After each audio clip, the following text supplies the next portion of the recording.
Hey church, I am here at one of my favorite spots here at Carmichael. Again, my name is Benji Ferguson and I'm the junior high and high school pastor here at the church. This spot here is our baptistry. Now, as a pastor, when I came here and I got to see this baptistry, I was actually pretty excited. Yeah, it's not like many other baptistries that most churches have in the front of their church, hidden behind a screen or whatever, but this baptistry is unique. If you get baptized in this baptistry, it's memorable, and it should be. Most of us remember that moment or that day or that celebration that we had when we were baptized. I love our text for this week from Romans chapter 6. Paul describes beautifully this idea of dying to our old selves and being resurrected, just like Jesus was, into a new life, where we are released from the power of sin. I love that, this idea of being released and being washed clean. And that's one of the great symbols of baptism. You know, fairly recently, actually, I came up against a new idea for baptism.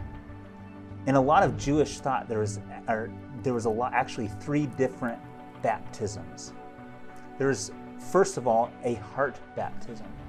And most of us would think of that as that time where we first accepted Jesus into our hearts, or first really said, God, I want you to be in control of my life. That was the first baptism.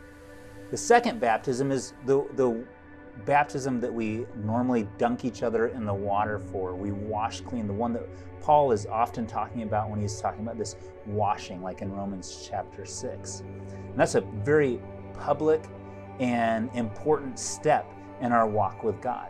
This idea of saying, yes, in my heart, I have said that Jesus is Lord, but now I want to do this publicly and say, I am acknowledging to everybody around me that I am part of this Jesus movement.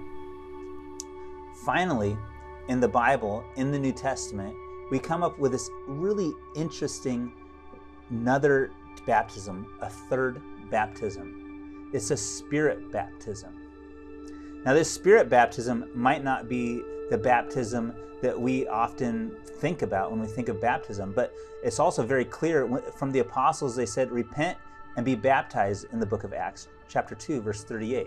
Repent and be baptized, and you will receive the gift of the Spirit. You see, one of the interesting things that I often see with students that I baptize, they go, okay, that's great. I've made my commitment. Now, what's next? You know, in talking to other youth pastors from multiple denominations, my Lutheran pastor friends would say, I have that same question with my kids who, at the end of confirmation, they go, okay, now what's next? Or, even worse, they might think that they're finished. You know, baptism is a great first step, but I think for many of us, we should be searching for this spirit baptism. Where has God's Spirit led you to serve in your life? Have you identified that spirit giftedness that you've had in your life? Because that is also this next step of baptism. God isn't done with you after you've been dunked in a tank like this. There's so much more. This week in your small group, I want you guys to talk about, where has God shown you that so much more in your life? Hey, have fun with your study groups this week.